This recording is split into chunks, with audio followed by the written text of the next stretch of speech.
Assalamualaikum warahmatullahi wabarakatuh. Perkenalkan, nama saya Nadila Ramadhani dengan NPM 20811010171. Di sini saya akan mempresentasikan proposal seminar Islam saya dengan judul Gambaran Keikhlasan Mahasiswa Penyandang Disabilitas di Pekanbaru, dengan dosen pengampu Bapak Syahri Ramadan, SPSI, MSI. Baik, untuk tidak memperpanjang mukadimah, mari kita mulai saja. Baik, pada bab 1 pendahuluan saya akan menjelaskan mengenai latar belakang. Latar belakang proposal saya diangkat melalui fenomena masyarakat yang dimana masih banyak orang-orang yang tidak terlalu memperdulikan dan mengetahui betapa pentingnya menuntut ilmu. Masih banyak orang-orang yang lebih memilih mencari uang terlebih dahulu dibandingkan menuntut ilmu. Mereka berpikir menuntut ilmu bisa dilakukan nanti. Yang penting sekarang adalah mari kita cari duit terlebih dahulu. Masih banyak orang-orang yang saya temui berpikiran seperti itu. Di samping itu, ternyata ada banyak sekali mahasiswa yang tidak sempurna secara fisik, fungsi kognitif, dan status ekonomi, namun mereka tetap semangat untuk menggapai ilmu setinggi mungkin dan tidak merasa rendah diri akan kekurangannya. Hal itu juga didukung oleh banyaknya perguruan tinggi yang mulai menyanggupi untuk memberikan fasilitas yang dapat digunakan oleh mahasiswa penyandang disabilitas dengan metode pembelajaran yang dapat mempermudah mahasiswa penyandang disabilitas dalam mengakses pembelajaran saat perkuliahan berlangsung. Ada rumusan masalah, saya akan menjelaskan. Di sini penulis memberikan beberapa rumusan masalah untuk judul proposal Gambaran Kesabaran Mahasiswa Penyandang Disabilitas di Pekanbaru. Ada 3 rumusan masalah yang telah didapatkan. Yang pertama yaitu bagaimana gambaran keikhlasan mahasiswa penyandang disabilitas di Pekanbaru.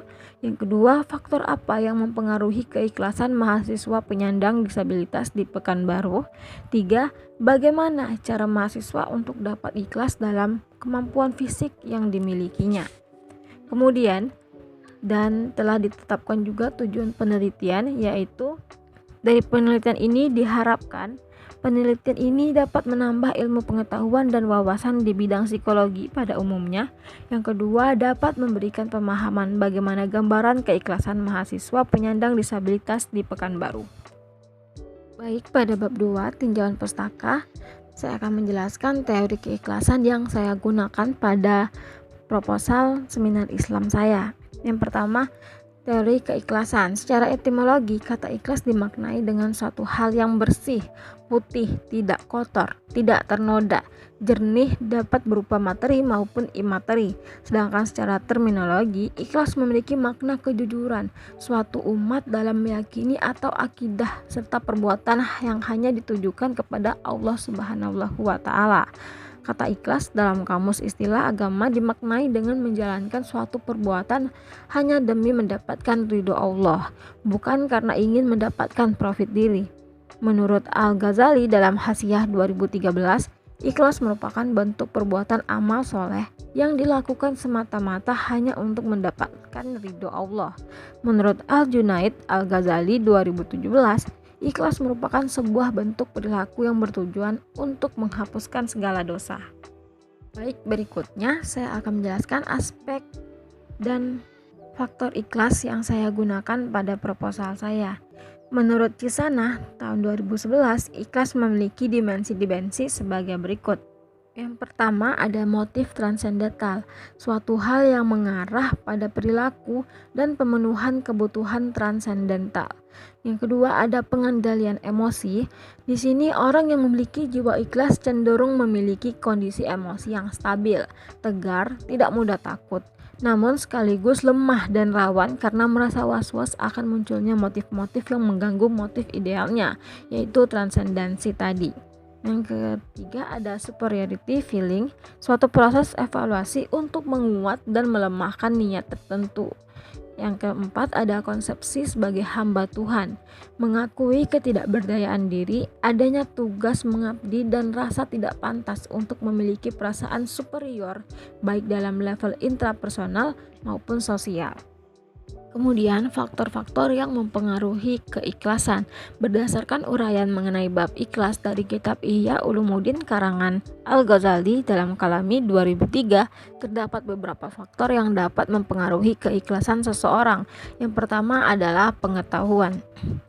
Ikhlas terkadang tersurat dan tersirat di dalam Al-Quran. Oleh sebab itu, untuk memahami maknanya dibutuhkan pemikiran dan pemahaman yang mendalam dan hati-hati. Karena ikhlas ini sendiri tidak akan terrealisasikan dengan minimnya pemahaman dan pengetahuan tentang hakikat ikhlas itu sendiri. Ikhlas akan sangat mudah diucapkan, namun sulit untuk diaplikasikan dalam kehidupan sehari-hari, karena banyak yang harus kita perangi, terutama memerangi kebutaan ilmu dan hawa nafsu. Faktor yang kedua yaitu hawa nafsu dan dorongan keagamaan. Hawa nafsu merupakan salah satu potensi yang ada dalam diri manusia, yang selalu cenderung untuk mengajak manusia pada kesenangan-kesenangan badaniah. Imam Al-Ghazali menyebutkan bahwa salah satu yang mempengaruhi keikhlasan adalah dorongan dari hawa nafsu. Apabila kekuatan dorongan keagamaan sama kuat dengan kekuatan dorongan nafsu, maka keduanya akan gugur dan amal tersebut tidak menghasilkan pahala dan tidak akan mengakibatkan dosa. Akan tetapi apabila dorongannya ria atau hal lain yang lebih kuat, maka amal itu tidak akan berguna, justru malah berbahaya dan dapat mendapatkan hukuman. Yang ketiga, faktor ketiga yaitu godaan serta tipu daya iblis. Seseorang yang sudah tertanam dan mengakar sikap ikhlas dalam dirinya, niscaya tidak akan sanggup ditembus pertahanan imannya oleh iblis. Hal ini juga sudah dijelaskan dan diakui oleh iblis sebagaimana terdapat pada Quran surat Al-Hijr ayat 39 sampai 40 yang menjelaskan orang-orang yang ikhlas tidak akan dapat digoda oleh iblis dan sekutunya karena mereka telah mendapatkan perlindungan dari Allah Subhanahu wa Ta'ala. Yang keempat ada faktor ketenangan dan ketentraman batin. Apabila seseorang beraktivitas dengan ikhlas dan khusyuk hanya karena Allah, maka dalam kondisi apapun akan tercermin ketenangan dan kejernihan baik dari sikap, wajahnya, dan hatinya. Baik, pada bab 3 metode penelitian saya akan menjelaskan mengenai jenis penelitian, variabel yang digunakan, subjek atau informan penelitian, lokasi penelitian, teknik pengumpulan data, dan teknik analisis data yang akan digunakan. Pada jenis penelitian, peneliti akan menggunakan pendekatan kualitatif yang menekankan pada persepsi dan pengalaman partisipan serta cara mereka memaknai makna hidup. Maka dari itu, peneliti di sini berusaha untuk memahami dan mengimplementasikan jiwa-jiwa ikhlas yang dapat dipelajari melalui mahasiswa penyandang disabilitas yang memiliki kekurangan dari aspek fisiknya. Kemudian, variabel yang digunakan pada penelitian ini adalah variabel keikhlasan yang sebelumnya sudah dijelaskan pada bab 2 tinjauan pustaka sebelumnya. Kemudian subjek atau informan penelitian, subjek menggunakan mahasiswa Fakultas Psikologi Universitas Islam Riau dan mahasiswa yang berkuliah di Pekanbaru sebanyak 5 orang. Lokasi penelitian akan dilakukan di tempat yang subjek tentukan. Jadi di sini peneliti menyerahkan sepenuhnya kepada subjek, mereka ingin melakukan proses pengumpulan data di mana. Di sini kenapa diserahkan sepenuhnya kepada subjek, agar subjek merasa nyaman dan santai saat melakukan pengumpulan data nantinya. Kemudian teknik pengumpulan data. Teknik pengumpulan data menggunakan metode wawancara, observasi, dan dokumentasi. Kemudian teknik analisis data. Teknik analisis data akan menggunakan teknik analisis kualitatif menurut Miles dan Huberman, yaitu yang pertama teknik reduksi data, yang kedua penyajian data, dan yang ketiga menarik kesimpulan. Baik, di sini ada model atau pola penelitian psikologi Islam yang digunakan.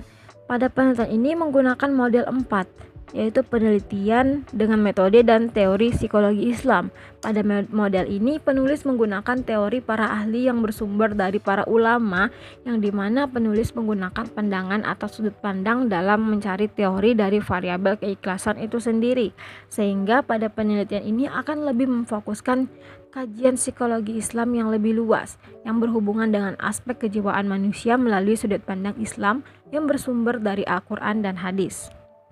Baik, sekian presentasi dari saya. Apabila ada kesalahan dalam penulisan, pengucapan, dan kelengkapan materi, saya selaku penulis mohon dimaafkan. Wabillahi taufiq wal hidayah. Wassalamualaikum warahmatullahi wabarakatuh.